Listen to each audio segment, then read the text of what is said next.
What's up, YouTube? This is the Upstart Goblin here. I'd like to wish everyone in the community a happy new format day.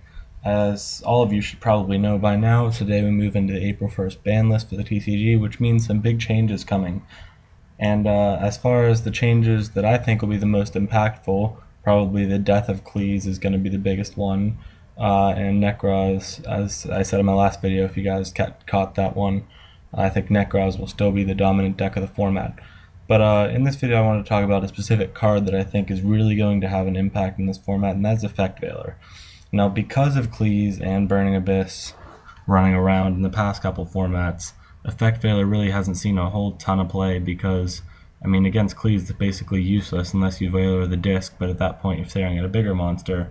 And against Burning Abyss, the only thing you can really hit and have it do anything is Tour Guide.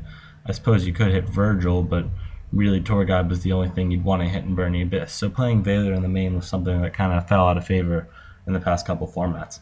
But as I look at what the meta is shaping up to be, and by shaping up to be I mean whatever I've been seeing on Dueling Network, playing in the unlimited games, playing in the new format before, where DN actually hasn't moved into their new format yet as I'm making this video. But I see a bunch of decks and a bunch of cards that really having Veiler in the hand would be a great start to the game. So I'm not afraid to be running multiple copies of Veiler in the main deck for the start of this format at least, because as I look at what we got here, we got Senju and Manju and Laval Volchain all being played in Nekroz. If you're going second, as I'm going to choose to playing Nekroz this format, being able to stop that Manju or Senju puts you at a pretty big advantage at the start of the game, and that's really nice to be able to start with that advantage, be able to hold it. Even though you're technically going -1 in card advantage, the fact that your opponent's hand isn't chosen exactly on the first turn is a really big advantage you can gain in the mirror. I've been seeing a lot of 3-axis Fire Fist being played, and Veiler is pretty much great against this card. You want to hit every monster in the deck with Veiler. The best thing you probably want to hit is the Leopard, because that's usually their opening play, a normal summon the Leopard. And if you can Veiler that, not only are they not getting their fire formation, they're now stuck with a 0-attack monster on board. So, and they contribute it, I suppose, but really it's not going to do a whole lot for them. But stopping that opening play and stopping them from getting their spirits going and the roosters going, it's really going to help you stay on top of the game. And speaking of spirit and rooster, Veiler is actually pretty good at stopping these guys too. It's really key, especially because rooster, you have to send the fire formation to the graveyard as cost. So if they're sending their Tensu to the grave, they're sending their Gyoku, you're actually getting a plus off of that. Well, I suppose even 1-for-1 trade, you're trading the Veiler for their back row. But getting rid of their fire formations is generally a good thing. It's getting rid of the boost as well as whatever additional effect it had. If it's tanky, it doesn't really matter so much, but you know. And then same thing with Bear, they're sacrificing the fire formation as a cost. So being able to stop that, and it's basically a 1-for-1 trade with them. And you're saving your monster from being destroyed. And as far as Ritual Beast and Yosenju go, I've been seeing a lot of people playing the Secret Forces decks that aren't Nekroz in real life the past couple formats, and not formats, past couple weeks, months. But probably because of the price of Nekroz, most people haven't been able to afford it. So, you know, they bought a bunch of boxes of Secret Forces. Let's just play the Spiritual Beasts. You have them anyway, and they're not too bad. Well, this Ritual Beast deck kind of dies to Cannahawk. Kind of dies to Veiler if it gets Veilered when their Cannahawk play. I mean, if everyone knows that if they open the Elder in Cannahawk, you're basically in a bad position for winning the game. It's not impossible to win. It's not like an auto win, but you're going to be in a very bad position as they continue to search their traps.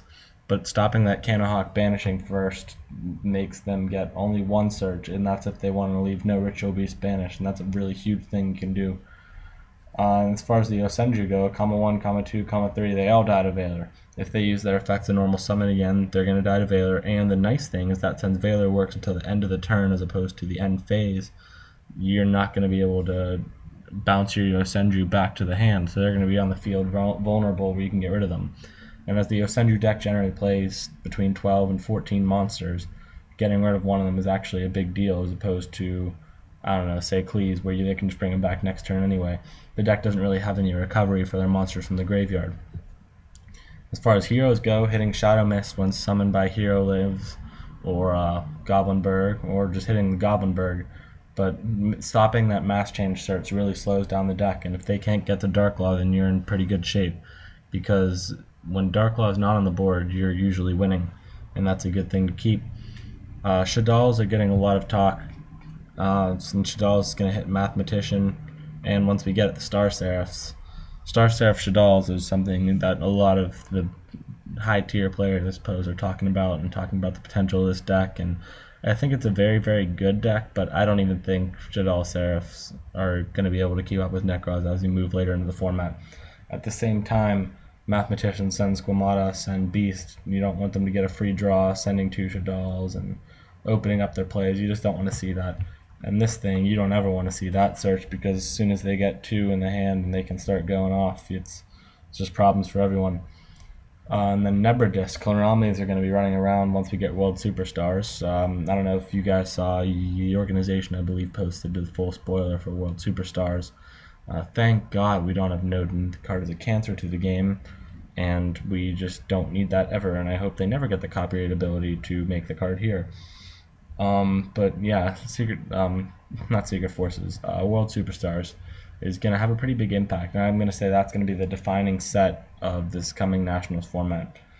So I think that's all I got to talk about in this video. Let me know what you guys think. If you're not already subscribed to my channel, please take a look and consider doing so. I put out a lot of content. I hope you guys like this video. If you want updates whenever I put out a video, go ahead and follow me on Twitter at @UpstartGoblin. And I think that's all for this video, guys. Thank you for watching as always. Take care.